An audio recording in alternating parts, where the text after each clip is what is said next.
Good morning, everyone, and welcome to the Sirius Report. Well, as the U.S. tries to rush a resolution in the Ukraine conflict in order to pivot towards China, the alliance between Moscow and Beijing is stronger than ever. And contrary to media rhetoric, this is frightening the U.S. to no end. Paul, as always, I want to thank you for being a part of the discussion. And we definitely need to look into the partnership in this alliance between Russia and China that goes far beyond simply trade. Yeah, well, thanks for joining today, and pleasure as ever. And to be honest, I think we focus on the military because it's the military aspect that terrifies the United States more than anything. Yes, they don't like the fact that they both trade in non-dollar terms, effectively. That is in totality now, and that's with respect to utilizing the yuan and the ruble. We know this, we talked about this previously. But militarily, they have an alliance. They will deny it.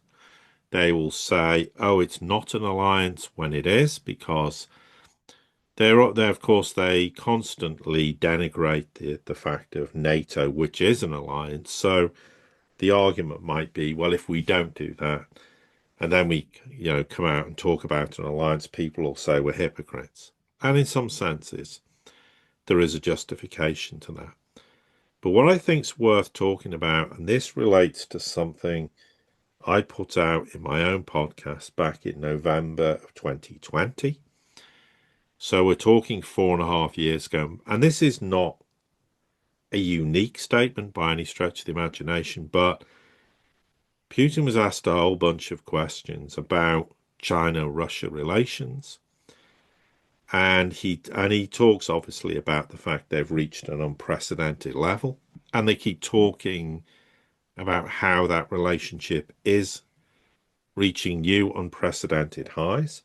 There's all this nonsense written by people in the West that it's a marriage of convenience, which it isn't. They talk about the fact that they have these border disputes and territory disputes, which were resolved 20 years ago. That's not true either. But occasionally statements are made where Putin basically gives the game away and admits that, in fact, they do have a military alliance. And we've seen in recent times statements regarding the fact of how China supports Russia and would do in the event of a military confrontation. We've heard Russia say the same thing about supporting China with respect to developments associated with Taiwan. Now, I'm not suggesting per se it's a Article 5 equivalent. I would arguably say it might be far more than an Article 5 equivalent because of the nature of the relationship between them. I mean, and when he talked, Putin, about this relationship, he said, I'm not going to talk about the term special privileged relations. He says, what matters is not the name, but the quality of the ties. And he said, we treat each other with deep trust. We have an established, durable, stable, and most importantly, effective ties across the board. And he said, my friend, and I have every reason to call him a friend in relation to Xi, continuously consult each other on what and how things need to be done based on what has already been achieved. But we always find a way forward. And that is something that's very much true with all Chinese-Russian relations. Everything filters through the leaders. Whatever they want implemented is something the leadership, the very top, those two want to see happen.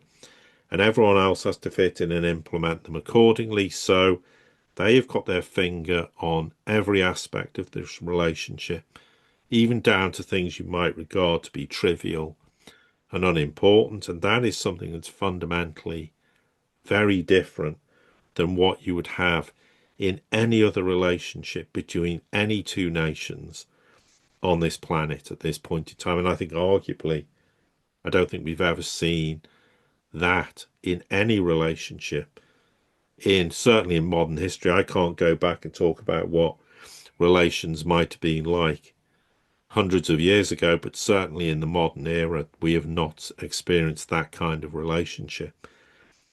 And of course, he admits that they're working together in a whole raft of different areas. It's not just energy. He talked about aviation, nuclear power engineering, and further development ties. And obviously, the trade between these two nations continues to grow hugely. And he talked about developing infrastructure, and he says building bridges that unite us in the literal sense of the word. And we're seeking implementation rather than simply planning large projects in areas where we supplement each other effectively. And yes, of course, that does include energy.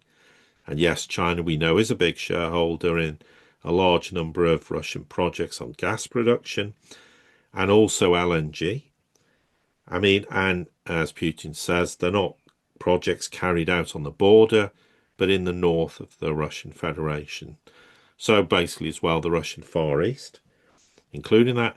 And there are an awful lot of developments that the West has no understanding of whatsoever. And this includes, of course, the issue of a military alliance. And I'll park my thoughts for now and we'll come on to the military alliance itself once you've obviously done your introduction, Ken. Yeah, I think one of the more significant things that really isn't looked at a lot is you and I have talked about in the past where Russia and China really, obviously the BRICS establishment goes back to 2006, but that was so far into the radar, it was just barely, a glint in the geopolitical eye. But in 2012, they really started establishing the energy trade, the big $250 billion 10-year agreement for energy that was going to be traded in currencies other than the dollar. It's not coincidence that within a year that the Maidan coup took place, where the West was trying to create a schism that, in my opinion, was to try to dislodge Russia from, having to change focus from growing their partnership with China. Unfortunately for the West, their short-sightedness lost the fact that China was intelligent enough to realize that Ukraine really was a wedge to try to break up the burgeoning partnership between the two. And over time, over the decade that we've seen this, going back to 2013, 2014, it's only grown massively stronger. And I think they both realize too that Ukraine is the wedge to try then to take out Russia, so that every bit of focus from NATO, from Europe, from the United States could be on China. Well, it's as much as anything trying to just destroy Russia and end multipolarity, thinking China will crawl back under the stone. They think they've crawled out from under, which is nonsense. And of course, it was doomed to fail. It wouldn't, Russia was never going to be destroyed. But the focus on China really isn't a focus on China in the sense of trying to do a Ukraine with them, because they can't do a Ukraine with them. And the fact the US has come out basically with a begging bowl saying, please, China, let's rescind these tariffs and let's try and work together, is because the United States financially cannot afford to have these tariff measures in place, because it means, to coin a phrase, as the big box providers in the US have said, we'll have empty shelves. So this is more to do with the fact that they just want to drive a wedge between the two countries and make them distrust each other. And of course, that was never going to happen. And when you come on to the issue of about a military alliance between the two countries, this is what Putin said, as we said, 4.5 years ago. He said, it's possible to imagine anything, but we've always believed that our relations have reached such a level of cooperation and trust that it is not necessary, but it is certainly imaginable in theory. So he's basically admitted that, yeah, of course we have a military alliance, but we are so advanced in terms of that alliance, we wouldn't even call it an alliance anymore, But if you want to call it that in theory, and that's how you want to phrase it, you can phrase it. So it is a military alliance. It's a military alliance that makes NATO look irrelevant because it's on a level where it's not just, as Putin said, we regularly hold joint military exercises at sea and on land. He says, but we share best practices in the build-up of armed forces. And of course, he lets the big cat out the bag. We've achieved a lot of high-level cooperation in the defense industry. I am not only talking about the exchange note or the purchase and sales of military products, but the sharing of technologies, which is perhaps the most important thing. These are very sensitive issues. I will not speak publicly about them now, but our Chinese friends are aware of them, and undoubtedly cooperation between Russia and China is no to boosting the defense potential of the Chinese People's Army, which is in the interests of Russia as well as China. And he says, in principle, we're not going to rule it out either, talking about a military alliance, so we shall see. Now, those statements tell us everything we need to have known of what's happened in the last 4.5 years. It's why we've seen this rapid acceleration of China's military capabilities, not least in terms of hypersonics, in terms of their naval capability, in terms of shipbuilding, in terms of sixth generation fighters. And I don't think it's a one-way street where it's all Russia giving China tech. It goes the other way around. I think China's given Russia drone technology, which then Russia has used to create drones which were fit for purpose in Ukraine. So I think this is why the United States does have this inkling. It doesn't really know what it is. It can't quantify it. But why China has helped Russia militarily in Ukraine. And it is not a question of giving Russia weapons. No, absolutely not. But this sharing of technologies, which Putin said was most important, and there are sensitive things, and I'm not going to publicly, he says, discuss them, but China knows exactly what they are and how this cooperation is going to boost the defensive capability of the Chinese army. Why are they doing that? That's to put the West on notice, and the United States particularly. Be careful what you think you're going to implement with respect to Taiwan. But this statement explains an awful lot of this rapid military advancement of both countries, with certainly Russia giving China technology. Now that's way more than a military alliance, because they're giving away all their advanced technology to China for nothing, effectively. So that is unprecedented in, I would say, not just modern history. And this is what terrifies the United States, because they're doing everything the United States doesn't want them to do. All the economic trade cooperation, all the de-dollarization cooperation, but also militarily, they are effectively behaving as one country with regards to technology and sharing it, developing it, strategies, joint exercises, everything. And the United States can't deal with Russia because militarily they're so far behind. Now they're finding China militarily, they're so far behind. And this has changed not just the dynamic of what happened in Ukraine and the US's perception of trying to avoid any confrontation with Russia, full stop, directly, but also how the United States perceived what they could do with Taiwan. They're starting to go, hang on, we can't do this because China is militarily so advanced. And if they have a sixth generation fighter jet, we don't even have that. Then they're starting to look at, well, in every context, we're militarily light years behind China as well. And that's why this alliance, in a military sense, which is far more than that, is reality, and China and Russia can deny it. But also I refer back to Xi's comments just prior to the Ukraine war. I mean, timing, coincidence, not. Basically, this is a partnership with no limits. That tells, or should tell everyone in the West, precisely what this means in military terms, and that's obviously the focus of what we're doing in this podcast today.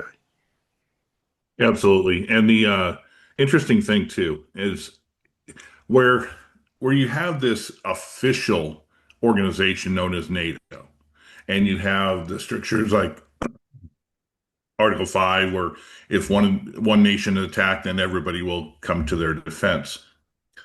I think what we're starting to see also is an unofficial type of cooperation agreement, military cooperation agreement, where China and Russia are in lockstep, and they are starting to acquire a number of other nations joining in as part of that alliance. And I'll give some examples.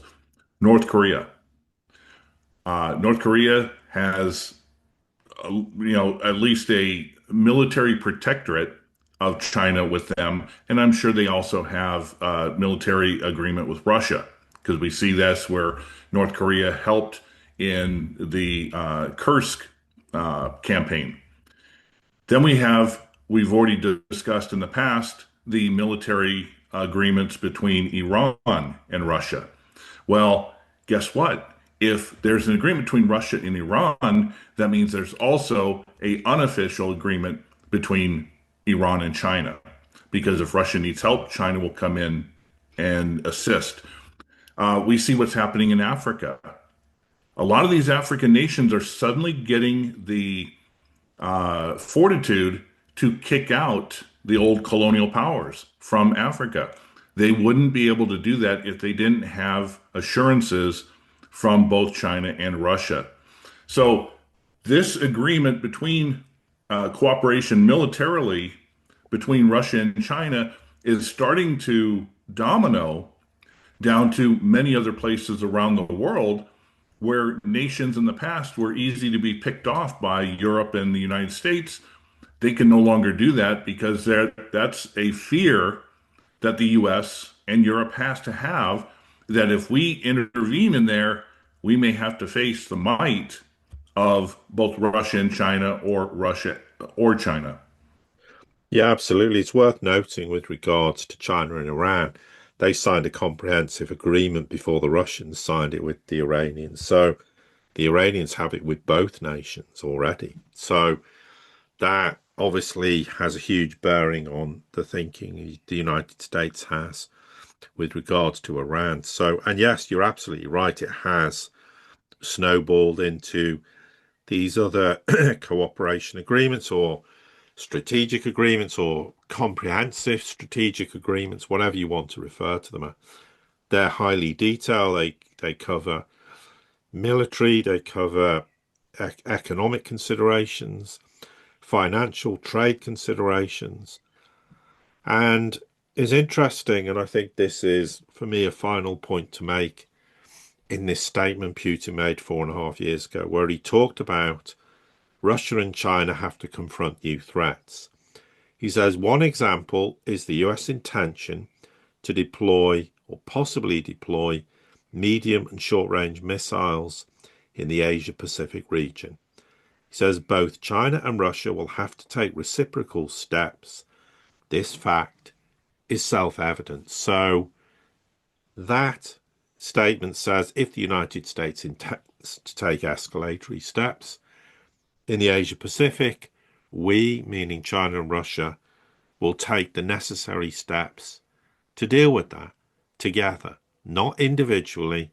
So that again shows why this is, in many senses, far more than a military alliance. But the United States is learning, if you start meddling in our backyard, then you're going to have to confront with China and Russia. And in a sense, the degree of cooperation with China and Ukraine is something we'll probably never, well, we might find out in 20, 30, 40, 50 years when documents are declassified, but I imagine it's far more extensive in a military sense than we realize, and that's the difference. So they don't have to call it an alliance. It's something far more significant. And why do you need to put this on a piece of paper? Because at the end of the day, what's the basis of their relationship? Deep trust. We have a stable relationship. They consult each other, the two leaders, with regards to every aspect and the development of their relationship. And as Putin says, our relations have reached such a level of cooperation and trust. We don't need to sign any document that says we have a NATO type alliance. We just have it. It's just a given, and we will coordinate where we need to, wherever we need to, and whenever we need to. And on that basis, that's why the United States is terrified, because in a sense, it's actually seen the relationship between the two nations grow in a way it never even comprehended. It was more worried about them having economic ties and financial ties. I don't think it ever dreamt for 1 minute that it would have this level of military cooperation in every aspect of what that means. And that includes, of course, technically speaking, where, as Putin said, we share technologies, but we're not going to tell you what they are. And why would they? But the sheer fact of not knowing what they are gives the United States sleepless nights. Two things I'll bring up to finish this, putting an emphasis on the theme of the fear that the U.S. is having.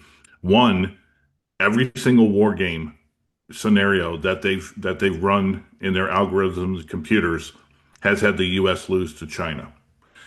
And this, despite the fact that many of the analysts, many of the former generals, many of the talking heads keep thinking and speaking as if China is a backwards, even the vice president called them a bunch of peasants. Secondly, in the most recent conflict that we saw between the skirmish between Pakistan and India, it was Chinese aircraft having air superiority over the Indian flown Western aircraft. And if that doesn't send shockwaves to the United States, I don't know what will. Anyway, Paul, that was any other final comments you may have had? No, I think that's a great point to finish with, and it's absolutely correct in what you're saying. Well, thank you very much, as always, for your insight and for being a part of the discussion. Yes, and likewise. And to everybody here at the Sirius Report community, thank you, as always, for your support. Don't forget to like, share, subscribe, comment, send this out to anybody you think it might be important to. And until the next time we get together, have a great day.